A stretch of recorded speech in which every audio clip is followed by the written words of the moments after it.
السلام عليكم. لو انت بتبني سيستم كبير، اكيد اهم حاجتين يفضلوا في بالك: ازاي يكون سكيلابل، يعني يقدر يتحمل عدد مستخدمين كبير، او ازاي يكون ريابل، بحيث لو في فيلر حصل في اي وقت السيستم يفضل شغال. طبيعي انك ساعتها هتفكر في ان السيستم يبقى distributed system، لكن اول ما تدخل العالم ده هتكتشف ان التحدي الاكبر مش في الكود نفسه، انما في التواصل بين السيرفيسز. وهنا بيجي سؤال: ازاي تخلي السيرفيسز تتكلم مع بعض بشكل فعال؟ ايه المسجنج باترن المتاحة؟ وامتى تختار انك تشتغل بمسج كيو او بالباب والصب او غيره؟ في الفيديو ده هنفكر مع بعض في كل الباترنز دي، ونشوف ايه مميزاتها وعيوبها وافضل السيناريوهات اللي ممكن تستخدمها فيها. يلا مع بعض. في الديستريبيوتد سيستم دايما عندنا سيرفيس او components نحتاج تتواصل مع بعضهم. في الطبيعي ممكن نستخدم synchronous communication زي REST API calls أو gRPC، لكن هنا في مشاكل بتواجهنا. وليكن لو عندنا 2 سيرفيسز، الأولى A والتانية B، لازم السيرفيس A تفضل مستنية رد السيرفيس B، وده بيخلي فيه latency في الكوميونيكيشن. لو السيرفيس B داون أو عليها ضغط أو بطيئة شوية، السيرفيس A هتتعطل معاها. حاجة تانية هتواجه صعوبة في التعامل مع ترافيك سبايكس أو معدل طلبات إنه يعلى مرة واحدة على سيرفيس بي. فالحل معانا هنا هيكون إن إحنا نستخدم نوع تاني من التواصل اسمه asynchronous communication، وليكن هنستخدم في الحالة دي المسج كيو. فهنخلي السيرفيس A تحط الرسالة في الكيو، والسيرفيس B تقرأ الرسالة وقت ما تبقى متاحة وتتعامل معاها في أي وقت. هنا السيرفيس A تقدر تكمل اللوجيك بتاعها من غير ما تستنى أي رد من السيرفيس B. وده الفرق الجوهري ما بين الاتصال المتزامن أو غير المتزامن اللي هو السينكرونس والأسينكرونس. ده مثال على السينكرونس كوميونيكيشن.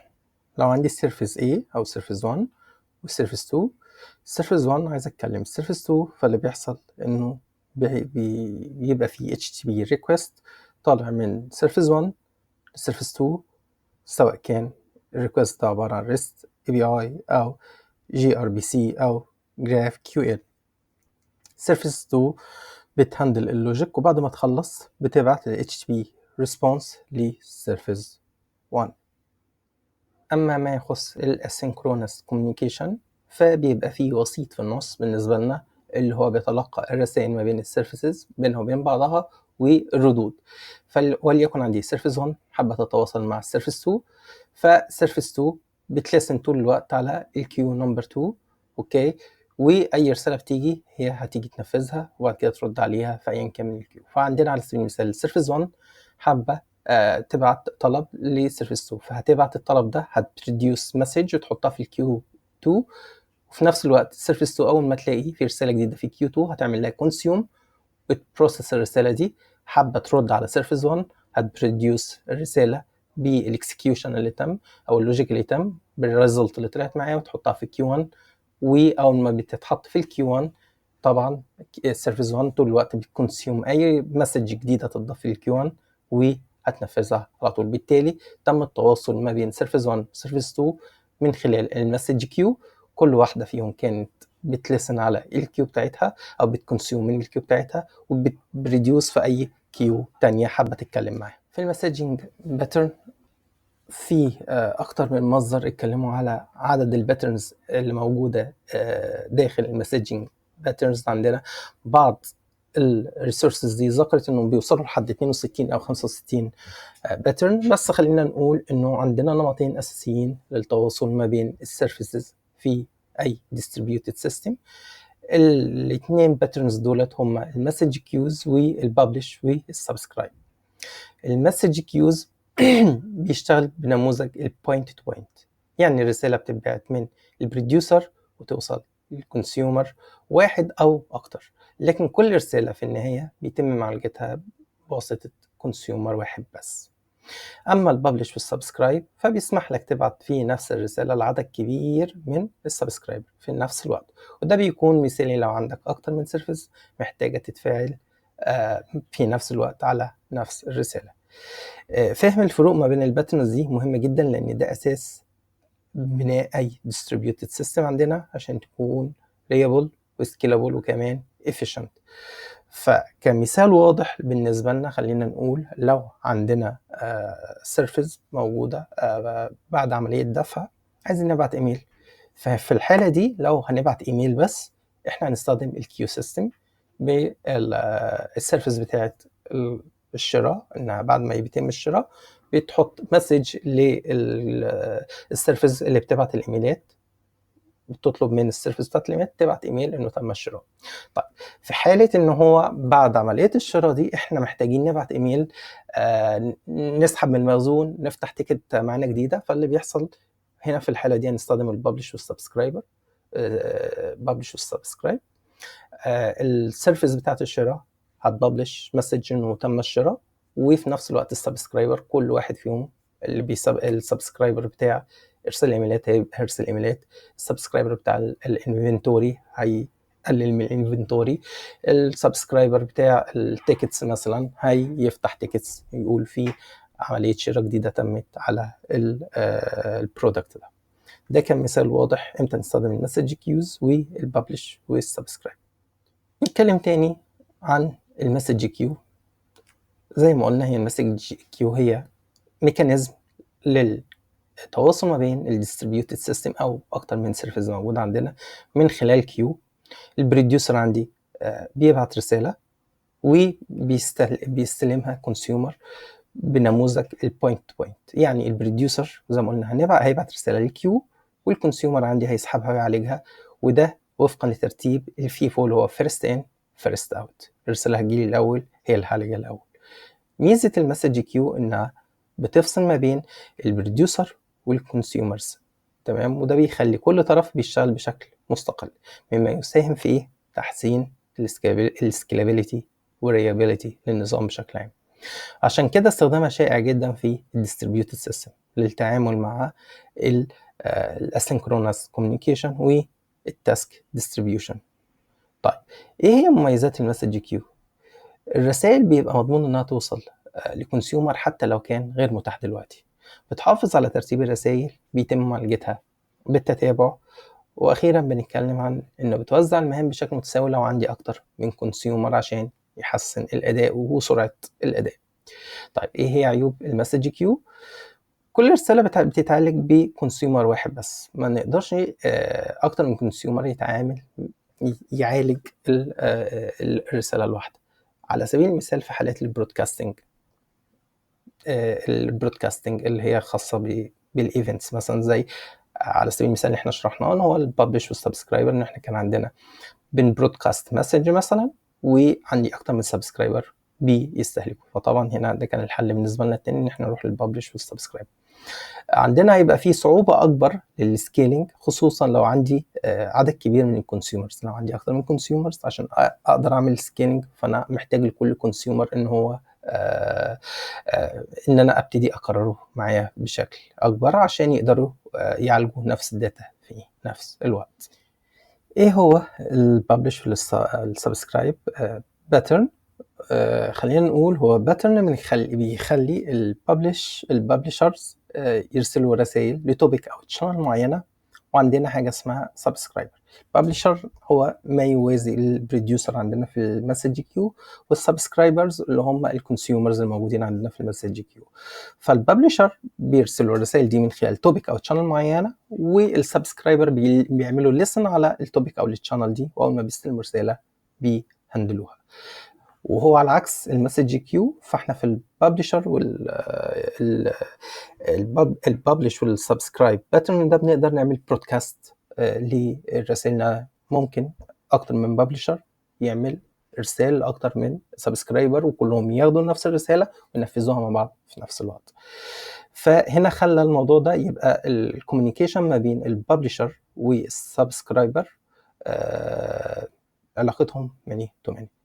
تمام. طيب فالمميزات بتاعت الببلش والسبسكرايب باترن هو ان رساله واحده ممكن نرسلها لاكتر من كونسيومر او سبسكرايبر في نفس الوقت، وده بيخلي الببلشر والسبسكرايبر هم مش محتاجين يعرفوا بعض. هو التوبيك عندنا التوبيك او الشانل، عندي الببلشر بيبعت الرساله، وعندي السبسكرايبر هم بيلسنوا على توبيك او الشانل. فمش محتاج اعرف مين الببلشر اللي باعت وانا انا كسبسكرايبر. دي جزئيه اولى. الجزئيه الثانيه ان انا اقدر اضيف في اي وقت سبسكرايبر من غير من غير ما ياثر معايا على السيستم بتاعي. فانا عندي توبيك معين ممكن اضيف ليه اكثر من سبسكرايبر، كل سبسكرايبر يقدر يعمل حاجه مختلفه. طيب ايه هي عيوب بقى الببلش والسبسكرايب باترن؟ لو السبسكرايبر عندي مش متاح او مش موجود دلوقتي اونلاين، فالرساله بتاعته ممكن تضيع، ما يقدرش ينفذ الرساله او المسج المفروض كان بيعملها لسن. بس طبعا عندنا بعض الانظمه بتعالج النقطه دي، مش كل الانظمه القائمه على الببلشر والسبسكرايبر. احتمال انه بعض الرسائل تتكرر، وده بيزود انه يبقى فيه لود شويه على السبسكرايبر عشان يعمل معالجات اكتر من مره. مش دايما بيتم الحفاظ على ترتيب الرسائل ده في نفس الشكل اللي اتبعتت بيه. وزي ما قلنا هو في الاساس اليوز كيسز بتاعتنا ممكن نلاقيها في الايفنت دريفن سيستم او في الريل تايم نوتيفيكيشن البرودكاستنج للايفنت بتاعتنا. دي مقارنه سريعه ما بين المسج كيوز والببلش والسبسكرايب. الفرق الاولاني الجوهري اللي اتكلمنا عنه ان هو دي المسج كيو هي بوينت تو بوينت، وهنا ميني تو ميني. ميني تو ميني ان هو اكتر من ببلشرز يقدروا يبعتوا يبعتوا لاكتر من سبسكرايبرز. هنا في الراوتنج انه هنا بنستخدم حاجه في النص هي اللي بتراوت المسج لي كونسيومر واحد بس، لكن هنا المسج بيحصل لها برودكاست لكل السبسكرايبر اللي بيعملوا ليسن لتوبيك معينه. في المسج كيو عندي كل رساله نقدر نعملها كونسيوم مره واحده، لكن في الببلش والسبسكرايب احنا عندنا كل السبسكرايبر يعملوا كونسيوم لكل الرسائل اللي توصل لهم. هنا بيتم الفصل ما بين البروديوسر والكونسيومر الواحد. هنا بيتم برضو الفصل ما بين البروديوسر واكتر من كونسيومر اللي هو السبسكرايبر. طيب احنا ليه محتاجين المسج كيو؟ مبدئيا عشان زي ما ذكرنا من اول السلايدز او الفيديو بتاعنا ان احنا محتاجينه عشان الكوميونيكيشن اللي هو السينكرونس كوميونيكيشن، ان احنا نعمل ديكابلينج للكود، نفصل البروديوسر عن الكونسيومر. السكيلابيليتي اقدر اسكيل البروجكت بتاعي او اقدر اسكيل السيستم بتاعي بكل سهوله. الريابيليتي ان انا ابقى متاكد انه كل رساله هتطلع انه هيتم عمل لها كونسيوم، في حاله انها فلدت هيتم عمل ريترايز ليها، او ان احنا نحطها في كيو. عندي حاجه اسمها ديد ليتر كيو، ان هو المسج دي فشل انها تتنفذ، فممكن بعد فتره نعمل ريران ليها تاني او نعالج الفشل ده كان سببه ايه. دلوقتي هنتكلم عن بعض الادفانسد فيتشرز الموجوده في المسج كيو. مبدئيا الديورابيلتي هي الفكره انه احنا الرسائل بتاعتنا هنخزنها على الديسك ولا الميموري. زي ما احنا عارفين لو هو في الميموري في حاله السيرفيس حصل ليها ريستارت او بمعنى اصح انقطاع كهرباء على السيرفر الحالي، فكل في الميموري هيطير. بالتالي في بعض المسج كيوز سيستم زي الرابت ام كيو تقدر تخزن الرسائل دي على الديسك عشان تضمن لو حصل ريستارت للسيرفر الرسائل دي تفضل موجوده وما تطيرش. طيب فكره الاوردرنج، عندنا بعض الانظمه زي الكافكا بتقدر ترتب الرسائل على نفس البارتيشن، لكن رابت ام كيو ما عندهاش الجلوبال اوردرنج ده بشكل عام. تقدر ترتب بس داخل كيو الواحد، لو كان عندها اكتر من كيو مش هتقدر تعمل الترتيب ده. طرق توصيل الرسائل عندنا في 3 اوبشنز موجودين، ان احنا الرساله مش هتتكرر، بس على الحد الاقصى انها تتنفذ مره واحده، وفي نفس الوقت ممكن ما تتنفذ، او على الاقل مره واحده بس هتضيع، او سوري على الاقل مره واحده، او معنى كده انها تتكرر بس هي في الحاله دي مش هتضيع، او معنى كده مش هتتنفذ. ده الاوبشن 2. وفي عندي الاوبشن الثالث اللي هو ان احنا مره واحده لا هتزيد ولا هتقل. ده في طرق التواصل توصيل الرسائل للكونسيومرز. طيب عندنا برضو فيتشر التالت انه يبقى الام كيو عندي تبقى فيها حاجه اسمها دي ال كيو او الديد ليتر كيو. لو الرساله فشلت ايه اللي بيحصل فيها؟ بعد عدد معين ان احنا بنعمل ريترايز مره اتنين تلاته، طب بعد كده بيتم بعض الام كيو عندنا بيوفر مكان ان احنا بننقل الفيلد مسج دي لمكان معين بحيث ان احنا نقدر نراجع ونشوف هي اللي فلدت ونقدر نعمل لها بروسيس من جديد. طيب عندنا اوبشن متوفر في حاجه زي الاس كيو اس، ان هو المسج دي لو كونسيومر حب يستهلكها انا بحدد وقت وليكن انه متاح ليه انه يستهلكها لمده 10 دقائق، فمجرد ما بيحصل كونسيوم المسج دي بيحصل زي بلوك على المسج، مفيش اي كونسيومر تاني يقدر يسحبها خلال ال10 دقائق لحد ما الكونسيومر ينفذ اللوجيك بتاعه كله وبعد كده يحررها او يعملها ريليز من الكيو. طب لو ال10 دقائق عدت وما حصلش الريليز ده بيحصل ايه؟ المسج بترجع تاني في الكيو وبتبقى متاحه لبقيه الكونسيومرز التانيين. ايه هي البيست براكتس اثناء تنفيذ المسجنج باترنز او المسج كيو تحديدا؟ خلينا نقول اول حاجه عندنا اللي هو الايدمبوتنسي. فكره الايدمبوتنسي تحديدا احنا لو عندنا شاشه دفع وعميل عندنا هو بيدفع داس على الزرار الدفع مرتين، فاحنا عايزين ان الباك اند ما تكررش عمليه الدفع دي مرتين، هي تاخده مره واحده. فالايدمبوتنسي فكرتها كلها انه احنا بنبعت زي هاشه او كود مع الريكوست، ده بيخلي الباك اند تتعامل مع الكود ده، بيشوفه لو هو مقرر معاه اتعامل معاه، عمل له رن البيزنس لوجيك بتاعه مره وحفظ البروسيسنج بتاعه في الداتابيز مره، مهما يجيله مره تانية مش هينفذه، هيرد عليه بنفس الردود اللي تمت معانا. الباك بريشر هاندلنج، لو حصل عندي ضغط مره واحده للكيو اللي يحصل المفروض بنعمل سكيلينج. المونيتورنج والميتاريك لازم يبقى عندي ادوات ان احنا بنقدر نتابع بيها الكيو سايز لاتنسي او الفيلور ريت بتاعتنا.